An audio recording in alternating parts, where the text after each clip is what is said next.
चलिए बिस्मिल्लाह। दुआ फाउंडेशन की जानिब से आज जो प्रोग्राम हुआ, क्या लगता है? देखिए अल्हम्दुलिल्लाह 2014 में ये दुआ फाउंडेशन का हमने शुरुआत की थी और इसके ज़रिए बहुत सारे मुख्तलिफ़ प्रोग्राम्स हम लेते हैं। उसमें सबसे बड़ा प्रोग्राम जो है वो यही है कि हमारी बच्चियों को किस तरीके से हम खुद कफ़ील बनाएं, उनको इंडिपेंडेंट बनाएं। इस इरादे से बच्चियों के लिए है तो मुफ्त में मेहंदी क्लासेस चलाई जाती है, सीविंग और टेलरिंग क्लासेस चलाए जाते हैं। 3-3 महीने का बैच होता है और इसमें बच्चियों को टेलरिंग क्लासेस कंप्लीट करने के बाद एक सर्टिफिकेट के साथ एक मशीन भी उन्हें दी जाती है ताकि वो अपने घर पे जाकर अपने एक रोज़ी रोटी का ज़रिया अपना ख़ुद का इंडिपेंडेंट तौर के ऊपर वो तैयार कर सके, क्योंकि यहाँ पर हम उन्हें हुनर सिखा रहे हैं। साथ ही साथ दुआ फाउंडेशन के ज़रिए 3 एम्बुलेंसेस हम चलाते हैं जो मुफ्त में चलाए जाते हैं। हमने पुलिस ट्रेनिंग कैंप का भी ऑर्गेनाइज़ किया है दुआ फाउंडेशन के ज़रिए, जिसमें लड़के और लड़कियों को हम ट्रेनिंग देते हैं पुलिस में भर्ती होने के लिए। तो ऐसे मुख्तलिफ़ प्रोग्राम दुआ फाउंडेशन के लिए ज़रिए चलाए जाते हैं। वैसे तो बैच 50 का होता है, लेकिन इतनी सारी जब बच्चियां आती है हर एक की उम्मीद होती है कि मेरा भी नंबर इसके अंदर लग जाए। हम किसी का भी कोई रिकमेंडेशन नहीं लेते हैं, बच्चियों के सामने ही उनका चिट्ठियां उठाई जाती है। तो इस बार ज़रा ज़्यादा तादाद के अंदर थे तो हमने 50 की जगह 90 बच्चियों का हमने सिलेक्शन इस बार किया है। मकसद यही है कि लोग साथ जुड़ते गए तो ये जो ज़रूरतमंद बच्चियां हैं उनको एक हुनर मिलेगा और उनको एक रोज़ी रोटी का ज़रिया तैयार करने का हमारा एक इरादा है। आगे इन फ्यूचर में कितना बड़ा बैच हो सकता है? अभी 50 का बैच है। देखिए अभी 50 का बैच था तो अब हमने उसको 90 कर दिए हैं, तो यकीनन ये बैचेस और भी बढ़ाए जाएंगे। और अगर इसके अंदर अगर लोग साथ में जुड़ते गए तो हमारे पास इंफ्रास्ट्रक्चर मौजूद है, अच्छे टीचर्स है सिखाने के लिए।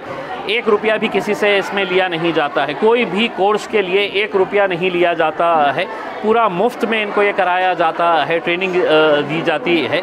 इसी वजह से आप बच्चियों के अंदर जो बेचैनी थी कि मेरा भी नंबर लगना चाहिए, मेरा भी नंबर लगना चाहिए, आप देख सकते हैं इसमें। लेकिन हमारी भी अपनी कुछ मजबूरियां हैं, कुछ लिमिटेशंस है जिसकी वजह से हम ये पूरा नहीं कर पाते हैं। वरना हमारी तो ख्वाहिश ये है कि जितने बच्चियों ने हमारे पास अप्लाई किया है वो सब बच्चियों को हम ट्रेनिंग दे सकें।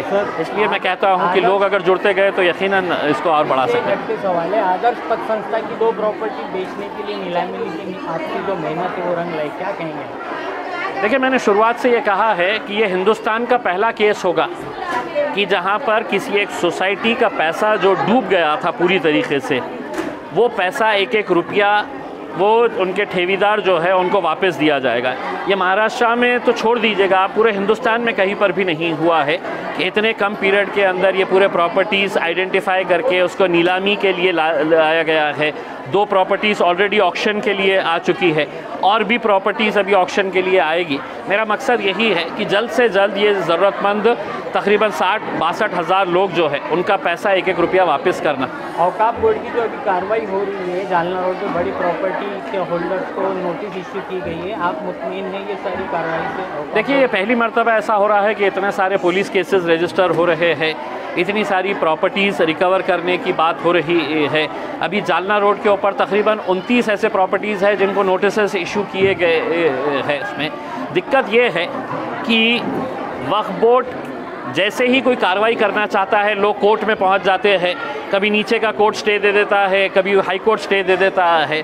तो ये रुकावटों की वजह से हमें बहुत सारी दिक्कतों का सामना करना पड़ता है, लेकिन उसके बावजूद भी महाराष्ट्र के अंदर बहुत सारे ऐसे केसेस हो रहे हैं। नांदेड़ के अंदर अभी FIR करने का है तो हमने फ़ैसला लिया है। शोलापुर का एक मैटर है उसके अंदर FIR रजिस्टर करने का मैटर लिया है। पूना की जो तकरीबन 40 एकड़ ज़मीन है उसके ताल्लुक़ से ये फ़ैसला लिया गया है कि पुलिस कमिश्नर से जाके मिलेंगे, म्यूनसिपल कमिश्नर से जाके मिलेंगे। यहाँ की कुछ प्रॉपर्टी सीज़ करना है लेकिन उसमें कुछ पुलिस वालों ने रुकावट लेकर आई है। तो हमने ये तय किया है कि अगले हफ्ते बोर्ड के मेंबर्स आएंगे और पुलिस कमिश्नर के साथ मुलाकात करके वो प्रॉपर्टीज़ के अंदर कोई रुकावट ना पैदा करे, इसके लिए कोशिश जारी है। आरोग्य विभाग की जो पद भर्ती है उस पर भी आप मुतमईन हैं? आप उसके लिए कोर्ट भी गए थे, उसमें लड़े थे आपने? देखिए अल्हम्दुलिल्लाह परसों के दिन जो महाराष्ट्र सरकार ने जो फ़ैसला लिया है कि एक नया कमीशन बनाया जा रहा है जिसके तहत मेडिकल के जितने भी पोस्ट है उसको जल्द से जल्द भरने के लिए एक नया कमीशन जो तैयार किया जा रहा है, उस नोटिफिकेशन के अंदर उन्होंने ये साफ लिखा है कि Aurangabad bench of Bombay high court के अंदर जो PIL नंबर 47/2021 है, ये मेरी PIL है, ये वो मेरी जनहित याचिका है जिसके ऊपर ये कार्रवाई की जा रही है। तो यकीनन मैं मेहनत कर रहा हूँ, कोर्ट उसका बहुत अच्छे तरीके से दखल ले रहा है, तो मजबूरन सरकार को भी उसके ऊपर कुछ कार्रवाई करना पड़ रहा है। धुआं फाउंडेशन की जानिब से एक सवाल, क्या अतराफ शहर के अलावा भी इसके कुछ ब्रांचेस खोलने का इरादा है? मेरी तो ख्वाहिश है कि हर तालुके के अंदर खुलना चाहिए करके उसमें, लेकिन देखिए ये कोई सरकारी स्कीम नहीं है। हमारी जितनी इस्तिताअत है, हम जितना कर सकते हैं वो उतना करने की कोशिश कर रहे हैं। यकीनन अगर असर रसूख वाले लोग, अगर पैसे वाले लोग अगर इसके साथ जुड़ते हैं तो एक अच्छा काम, क्योंकि ये वन टाइम नहीं है कि आपने किसी को पैसा दिए उसने कैसा खर्चा किए, आप उनको एक हुनर के साथ उनको खुद पैरों पे खड़े रहने का एक ज़रिया दे रहे हैं। तो मेरी तो ख्वाहिश ये है कि लोगों के ज़कात का जो फ़ंड है, वो ज़कात का फ़ंड इसके अंदर अगर शामिल होता है तो बहुत सारे ऐसी और ज़रूरतमंद बच्चियों की हम मदद कर सकते हैं।